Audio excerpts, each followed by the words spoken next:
Hey guys, it's Jay, here with another review video. Before the review begins, I'd like to ask if you enjoy the video, leave a like and share with others. Without further ado, onto the vid.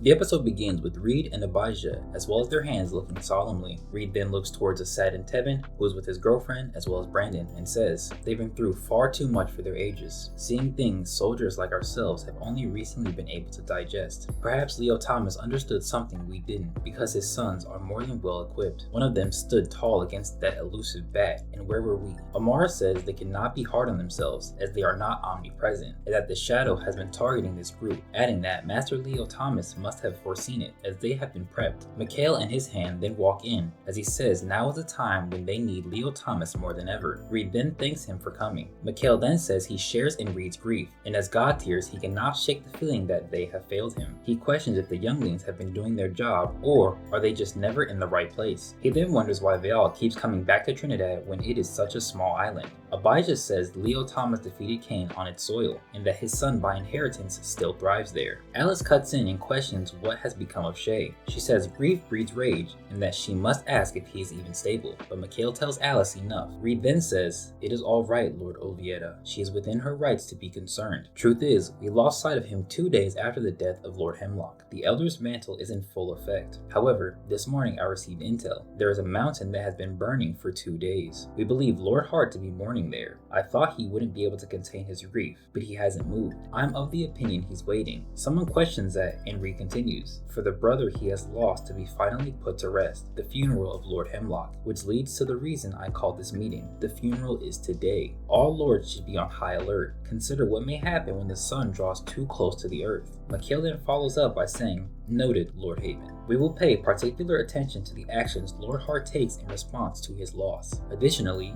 I personally came with an update from Code. We must address a potential greater risk that has arisen. The first table has fallen. 3 of its founding members have been killed at the hands of Thanatos himself, 1 severely wounded. He has begun his assault. This news was concealed. What allied nations we have left are being informed gradually. We cannot cause immediate panic while we gather ourselves. My comrades, with chi of 3 members of the first table within him, we believe Thanatos has grown stronger than the GodTier. When he strikes, it will be without warning. The scene then changes to that of funeral grounds, as we see the cubs all wearing black. Tevin glances to the left and looks at Azam's forearm, which is now gone. Azam himself looking away with a tear stream rolled down his face. We then see Lewis's body on a funeral pyre. The mother of Elon Jr. then speaks. The ashes of the fathers build in strength. With every passing, our family's power grows greater. The task of everlasting labor. A curse? Or were we chosen to never truly taste death until the end has come? Few may know the pain we face when losing a husband, Amilika, but I never hung my head. Thank you all for coming. I buried my husband not too long ago. I should have been prepared to bury my son as well, but fate moves without mercy, doesn't it? Lord Lewis came to us when his mother passed. He has been a firstborn to me in so many ways. He held me after burying his uncle and promised I'd never be forced to bury him as well, even though he knew keeping his word was beyond control. Amongst his duties, he helped raise the child of my own body, the son I thought I was too old to bear. And just as my eldest son laid my husband to rest, so too will my youngest lay his brother to rest, the heir of the house Hemlock, the progenitor of the ashes of his fathers, Lord Elon Hemlock. As Elon Jr. stands before Lewis's body, he speaks, initially with hesitation in his voice. Look, Lewis Hemlock, my cousin, he was a brother to me. Someone tell me why I am up here. Why does this night terror persist? It should have ended by now. I shouldn't be here. I should be at home. Big brother should be with his friends. He couldn't have died saving anyone. He never loses. What is this pain? My back feels heavy. Why won't I wake up? Right. So it is real. I am marked. No one is above duty or tradition. Isn't that what you taught me, cousin? The lady Amilika, my cousin's widow. They couldn't conceive. With no blood sibling or child, this is the legitimacy of my inheritance. Thank you for your blessing, my lady. Tevin then looks towards Amilika, noting that she is Lewis's wife, and that they were married at 18, which is almost half of their lifetime together. He then adds that he can't imagine her grief above all of theirs.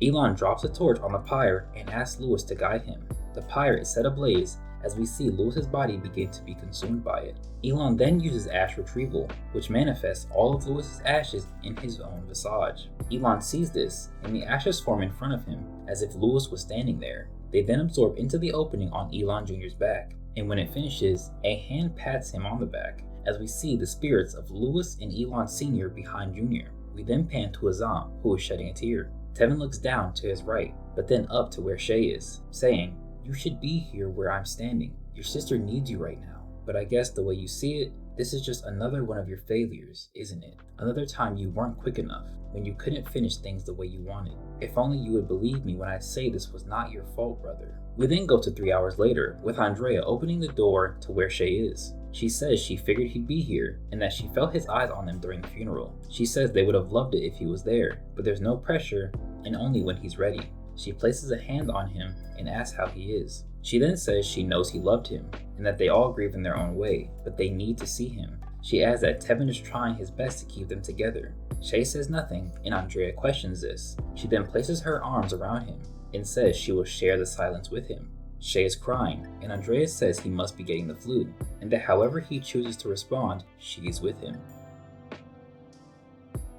Now onto the highlights.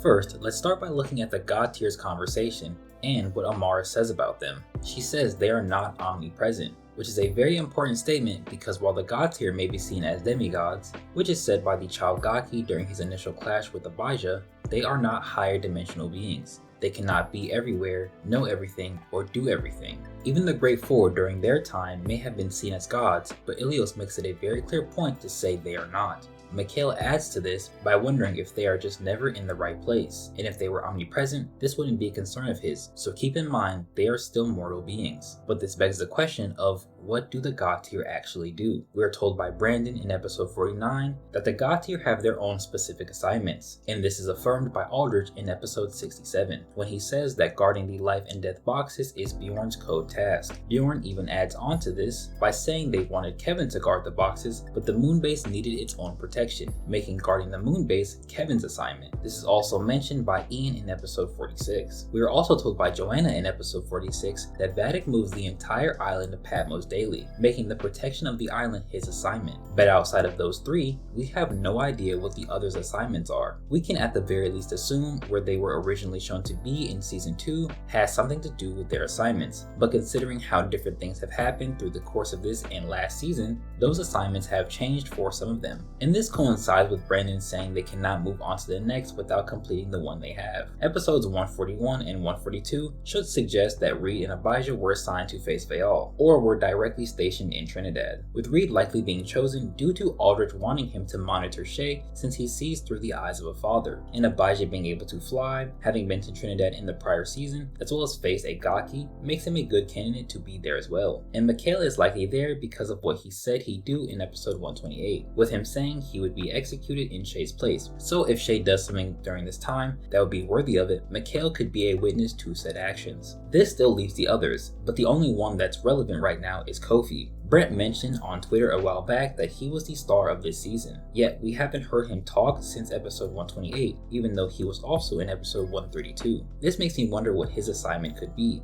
and if it's the same as it was in season 2, as well as how important it could be to the overall story this season, the way Bjorn's was to the last season, since as of right now, he's as important as the other currently unseen GodTier are, which is not at all. Next, Abijah mentions the fact Leo defeated Cain in Trinidad, which we saw in episode 14. This is relevant because it can add to why Veal seems to attack Trinidad more than other places. Considering Leo defeated Cain there, Veal may be trying to seek a form of revenge on the country, as well as make it the first full foothold in his new world with his master. The revenge aspect makes sense as Veal did something similar with Sabito and the Hard Clan. Since Sabito defeated all of the forces Veal had at the time, Veal took revenge for that action by destroying the Hard Clan, which is told to us by Nico in episode 69. We know this was for pure revenge, as Veal himself says he's not above holding personal offenses in episode 74, and if he desired it, he could have attacked the Hard Clan at any point beforehand, but didn't. Spinning back, this could add more context to why Veal attacked Leo in the flashbacks we saw from Rokash. Of course, Veal sees Leo, but more so Ilios, as a traitor to his master Thanatos, and he directly says if those with the potential to obstruct our goals cannot be recruited, they will be destroyed, which means he is already aware aware of how Leo won't turn to his side and is attacking him to stop a threat to his plans. However, we can also look at this as a subtle attempt at revenge for Leo defeating his master, especially since in the war flashbacks Veal was not around to aid him. So defeating Leo here wouldn't just be good for taking out a threat, but would be a way to get back at him for what he did and allow him to attack Trinidad with even less worry.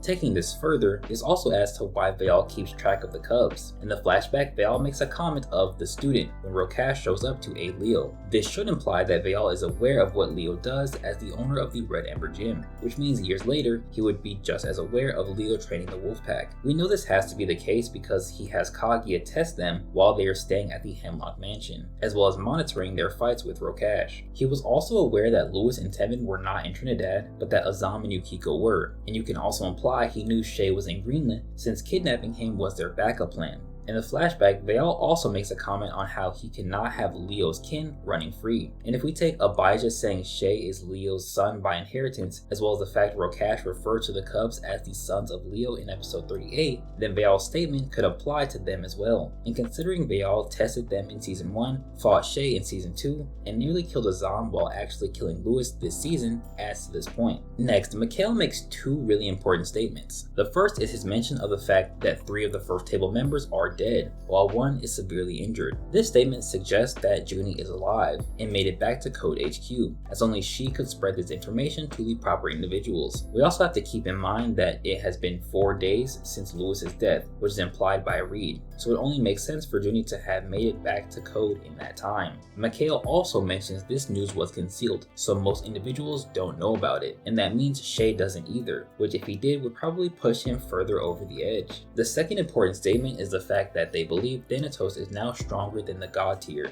and this makes sense as he consumed the chi of 3 of the first table members, high tier characters in the verse who have a somewhat relevance to the GodTier, though that more so relates to Grimbor. Thanatos himself said this would bring him closer to his former glory, which in my opinion refers to when he was alive. So taking Mikhail's and Thanatos' assumptions as truth, this means that Thanatos while alive was stronger than any GodTier of the current era, and this naturally makes sense because of the Great Four's heavenly origins, as well as them being the founders of Kimyo power. Thanatos also referring to his power while he was alive also makes sense due to Mahalalel being confident that Shay simply having the body of Thanatos will allow him to surpass himself even when he was flesh. And since we are witnessing the body plus a talent being wielded by the talent's originator, it makes sense for him to refer to his own personal peak strength, and not that of any specific vessel. This also adds to why Shay is becoming as strong as he is, as he will need more than just Ilios to face an above God tier level threat in the form of Thanatos.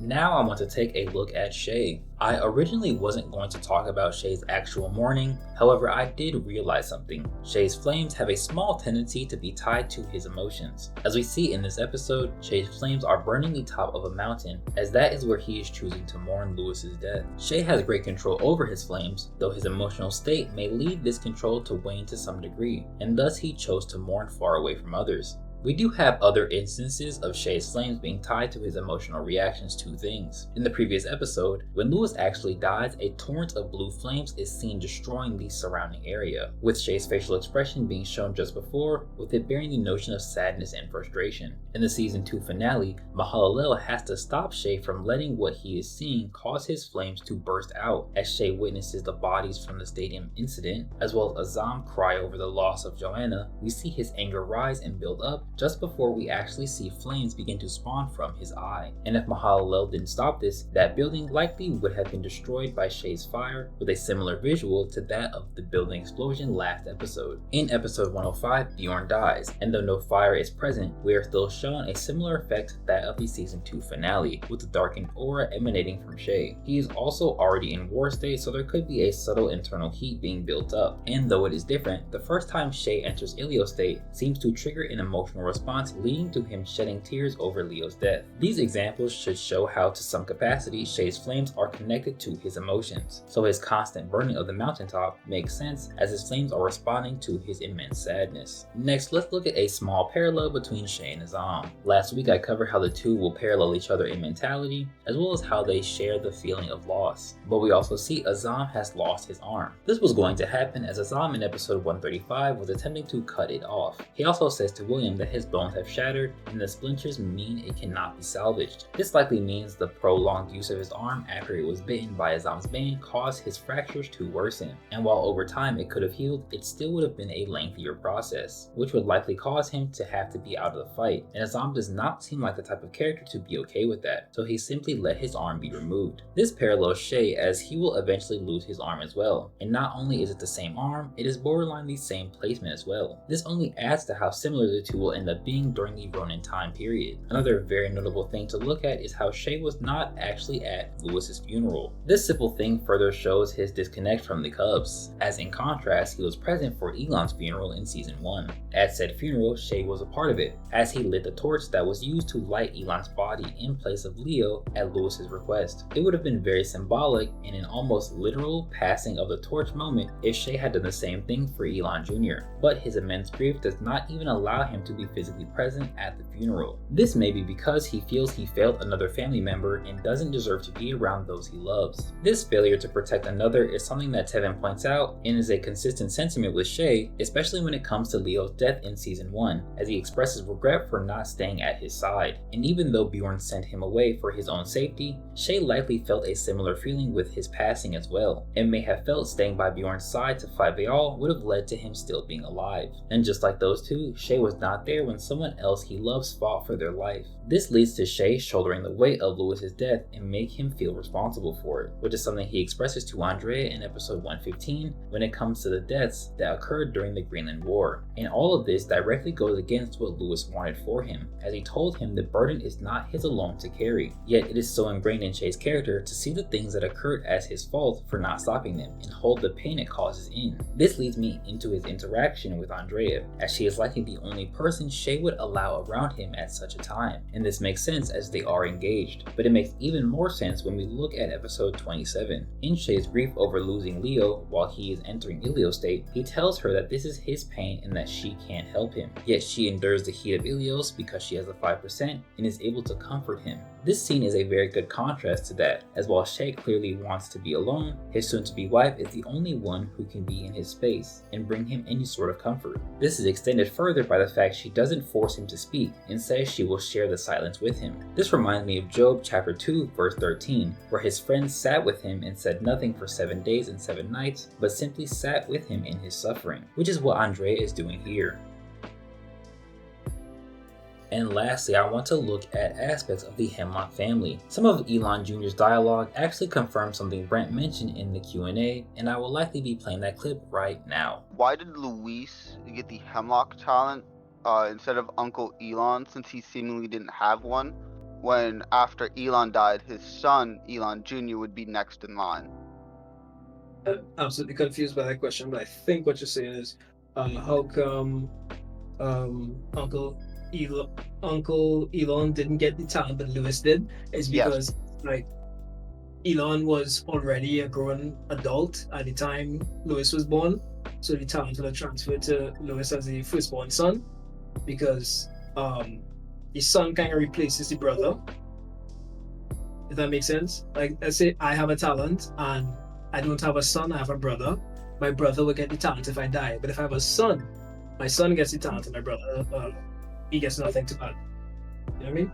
Now, with what Brent just said in mind, this is why Elon Jr. distinctly says, with no blood sibling or child, this is the legitimacy of my inheritance. Because Lewis had no blood sibling from his own parents, or a child of his own, the clan's backup order comes into effect. So Elon Jr., being the firstborn male of the following generation, is the one who gets the talent. And this is why Veal's comment of Lewis not having an heir doesn't matter, as the clan already has a system in place to ensure their talent lives on. This can also add on to what Abijah says about Shay being Leo's son by inheritance, as while Leo did raise Shay, he is not his blood child, but through that relationship and the transfer of the Ilios talent to him, he is seen as his son in a different light. Elon Jr.'s mother makes it clear that she saw Lewis as a firstborn son, and that he and Elon Jr. were like brothers, so you could say Elon Jr. is Lewis's brother by inheritance. Now I want to look more at the ash of the father's talent. Elon Jr.'s mother says a couple things that give a little more more detail on how their talent works. She says the ashes of the fathers build in strength, and with every passing, our family's power grows. This is pretty much clear from the fact the Hemlocks only control the ashes of their deceased family members, and this makes it so the ash can be heavier and sturdier than it would probably be normally. This is also why Vale comments on the ash's heaviness in episode 134. However, her next comment may be more important. She questions if their family were chosen to never truly taste death until the end has come. And this can add to the subtle idea that the male Hemlock souls don't go to the afterlife when they die, but remain in the body. And this is why Elon Sr.'s and Lewis's ashes take on their visages when ash retrieval is used on them, and why Lewis's ashes seem to console Elon Jr.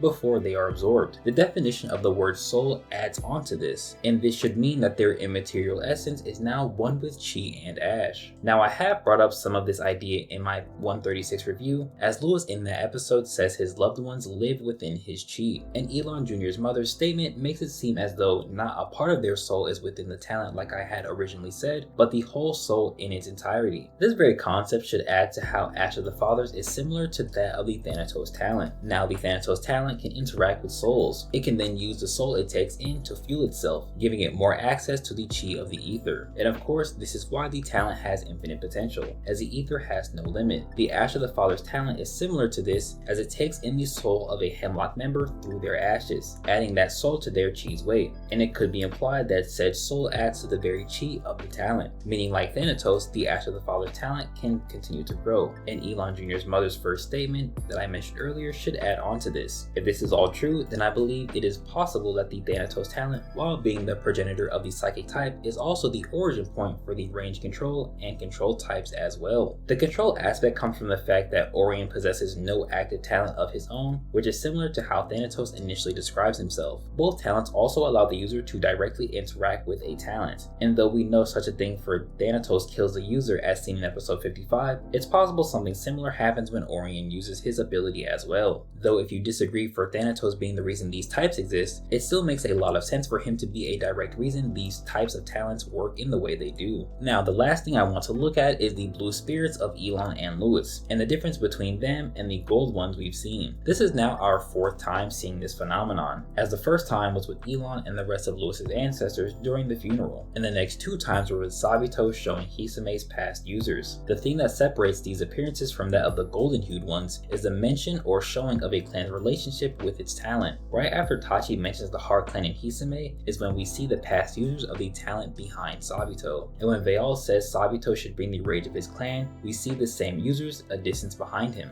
In regards to Ash of the Fathers, as Lewis is taking in the ashes of Elon Sr., Andrea realizes the ash of his talent is made up of all of the male members' ashes, which is then when we see Elon and all of the other deceased male members. However, this instance is slightly different, as we are still witnessing the clan's tradition, but we are actively seeing the deceased interact with the talent's current bearer, as Lewis directly pats Elon's back. This suggests that the golden and blue spirits are the same in concept, but the golden ones are not bound to only appear with the current user of a family talent, and can appear with whoever they have a connection to, such as Janelli with Anton, or Leo in all three of his instances, while the blue spirits will only appear when next to the user of a family talent.